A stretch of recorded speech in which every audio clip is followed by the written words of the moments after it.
Good morning, LIS 581, Management of Libraries and Information Agencies. I'm Chris Jones, and I will be presenting on managing conflicts across differences.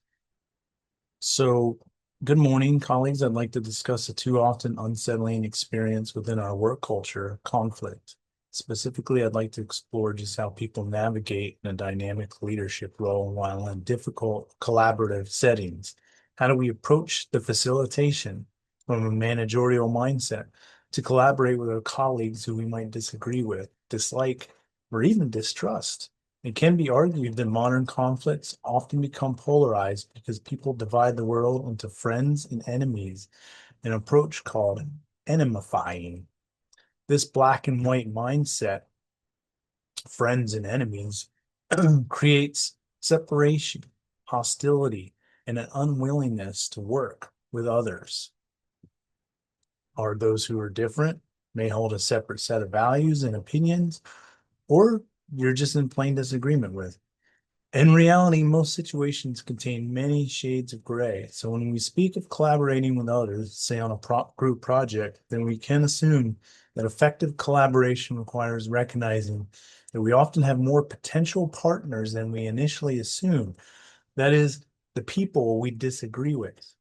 Why should we welcome the opportunity to communicate with others we might not agree with? In this slide that we have, why collaboration can feel impossible. The core challenge is not difference alone, it is how quickly difference turns into enemyfying. So collaborating across difference, collaboration is increasingly necessary and increasingly difficult. Enemyfying collapses necessary and common complexity into simplistic and reductionistic friend versus enemy. So that narrows options, deepens conflict, and blocks problem solving. So I have a little thing over here that shows us that collaboration is not binary. We have friend at the top, enemy at the bottom. Now, if it was binary, this gray area wouldn't exist, but the gray area does exist. And what I'm attempting to convey here is that within the gray area, most useful collaboration exists. So again, this is the gray area down here. This is the binary, the black and the white. People with whom we can collaborate and people with whom we can't collaborate. Enemies is defined as people we don't agree with or like or trust. So it can be just, people we don't agree with. It does not have to look as ugly as they're my enemy. And then we have over here friends, people we agree with and like and trust. So it can be just, colleagues you agree with. Um, Shades of gray takes place right here in this little area where both of them buttress against each other. And this is people with whom, under particular circumstances, we might need to collaborate with. So collaboration involves making pragmatic choices about whom to work with. It is not necessary or even possible to collaborate with everyone, but limiting collaboration only to people we already agree with often prevents meaningful progress in the direction of our group work and often prevents outcomes that can be rich in potential. In many cases, people must cooperate with individuals or groups who hold very different values or interests.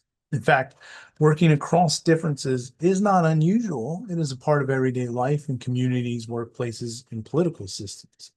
Recognizing this complexity allows people to move beyond rigid divisions and find new paths forward. We discover a much richer complexity when we involve multiple voices and multiple lenses. But just how do we do this? And on this slide, I have four key recognitions taking place. Cooperation with individuals or groups who hold different values or interests. The differences, working across differences is not unusual. Recognizing complexity allows people to move beyond rigid divisions, work with diverse communities, and choice. Choose stretch collaboration over conventional collaboration. Choose the gray area when change matters and you cannot achieve it alone. So here we have the friends again, the gray area, and the enemies. Whom to collaborate with is not usually a moral absolute. It is a pragmatic choice in context. So again, how do we do this? Right here we have conventional collaboration, which would take place pretty much on the friend zone. So we have low levels of conflict and low levels of complexity. Not much difference and not much enemyfying. Then we get into high enemyfying and high levels of complexity differences. And that is where stretch collaboration happens. This is the key to how we work with complexity. First, we need to distinguish between conventional collaboration and stretch collaboration. Conventional collaboration works well in situations in low conflict and low complexity, where people can follow a shared plan, clear leadership, and define roles. In these environments, teams operate efficiently by prioritizing group goals and coordinating their actions through established structures. However, this model breaks down when conflicts are deep, problems are highly complex. In such cases, participants cannot rely on simple alignment, hierarchy, consensus. So see this choice pyramid here, we have, can we change our situation? Yes, we can. Can we affect this change unilaterally as a group? No, we can't. Then we're off to collaborating. Now, if we change any of these to, are we affecting this change unilaterally? Yes, we are. Then we are forcing the hands of our group. If we change, can we change our situation, saying no to that and saying yes? Can we live with our situation as it is? We go to adapting and no as exiting. Now, all of these take place within a common conventional structure of collaboration, but this is the way towards collaborating with stretch collaboration. So, two ways to collaborate. Stretch collaboration addresses more difficult situations. It requires people to engage both connection and conflict rather than trying to eliminate disagreement. Participants must remain open to working with others while also asserting their own perspectives and interests. Collaboration becomes a dynamic process where cooperation and tension coexist, allowing new ideas and solutions to emerge. Instead of assuming everyone shares the same goals, stretch collaboration recognizes that individuals belong to different communities and organizations with their own priorities. Progress depends on acknowledging these differences and working through them productively. So here we have conventional collaboration where, all these cute animals, cats and dogs, are going to walk pretty much in a zigzaggy line and crisscrossy line to get to where they're going. Stretch collaboration has each individual person of the group sort of taking up full autonomy, looking at what they want to look at, doing what they want to do, doing their own thing, but they are still working as a group. So in conventional collaboration, we have working in low conflict and low complexity, clear roles, they have plans, there's expertise, and there's a lot of hierarchy. People fit into this team and the task.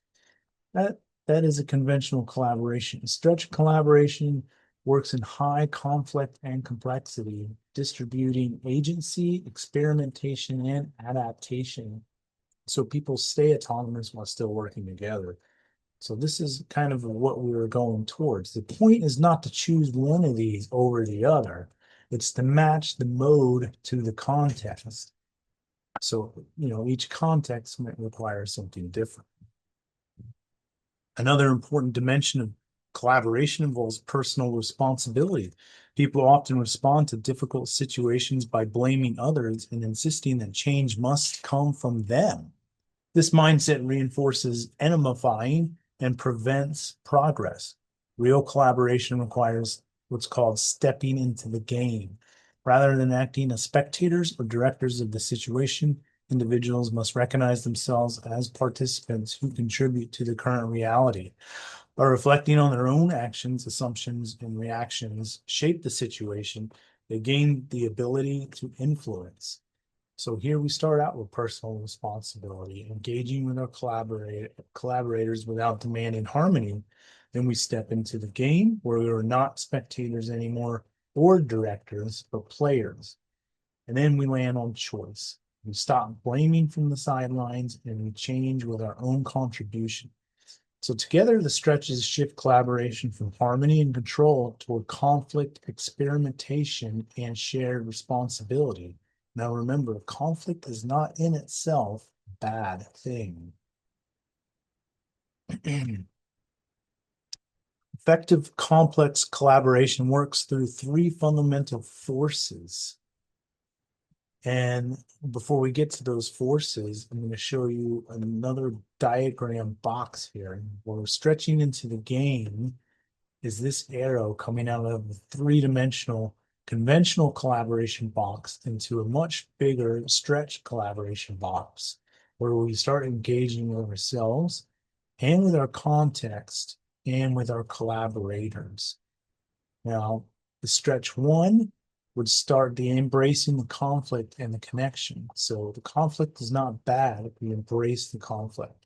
The stretch two is experimenting a way forward. And the step three is engaging with ourselves. This is more engaging than the conventional collaboration, but why would we want to do this? Well, effective complex collaboration works through three fundamental forces. After collaborating, forcing, adapting, and exiting through conventional collaboration, we have the three forces, which are love, power, and justice. So love refers to the drive to connect and create unity among people who are separate. We're not talking about relationship love here. I'm talking about creation of unity here. Power refers to the drive of individuals or groups to pursue their own goals and assert their interests. And then justice refers to the structures and relationships that make collaboration fair and balanced so that participants feel respected and included. Successful collaboration requires balancing all three forces. Focusing only on unity can lead to sentimentality and avoidance of conflict. Focusing only on power can lead to domination and abuse, and focusing only on justice can produce rigid or unproductive interactions. So effective collaboration emerges when these three drives operate together. The drive to connect, drive to act, assert, and pursue, and the structure that makes collaboration fair and balanced. Now remember, overemphasizing one over the other will distort it. And the discipline is not about picking one, it's about balancing all three. Now, at the same time, collaboration requires balancing self-awareness with humility. Overlooking one's own role in a problem prevents meaningful change, but becoming overly self-centered can also distort collaboration by dismissing others' perspectives. The key is to remain aware of one's participation in the situation while engaging with others as peers rather than adversaries. So here we have a little graph of love and power. This is the generative side of the pole. This is the degenerative side of the pole. We're manipulating and imposing on the bottom, engaging and inserting at the top. In the middle, we have capitulating and resisting. So one would probably weave in and out of the top four boxes if they are engaged in a collaborative, stretch collaborative dynamic, going between asserting power, resisting, going back up to engaging, and then going down to capitulating. Now, when we alternate between love and power through this, we would go down to manipulating and imposing if we are coming out of the stretch collaboration and going back into basically misusing the love and power symbols. We would go to manipulating and imposing ourselves on others in the group project. which is not what we want to do. So the conclusion emphasizes that collaboration across differences is ultimately a choice. People frequently default to strategies such as forcing others, adapting to others' power, or exiting the situation entirely, which we just talked about. But stretched collaboration, by contrast, requires patience, openness, and the willingness to engage with those who are different. Reducing enemyfying begins with noticing when we fall into that mindset and consciously start choosing a different response. So here we have conventional collaboration kind of blurred out or unbolded. And we have the stretch collaboration bolded. We have working with love as nurturing and belonging with collaborators in the collaboration, working with power, recognizing each collaboration's autonomy and agency, and working with justice, structuring the collaboration for equity and reciprocity. So what does this mean in practice? This Notice when you are enemyfying in a group project. If you're enemyfying, maybe you need to go back into the love and power dynamics and reassess your values. If you choose complexity to enrich your team's output only when it is the right response, that's probably the right move, because you want the complexity, you want to choose uh, stretch collaboration accordingly. If it justifies stretch collaboration, if the group dynamics justify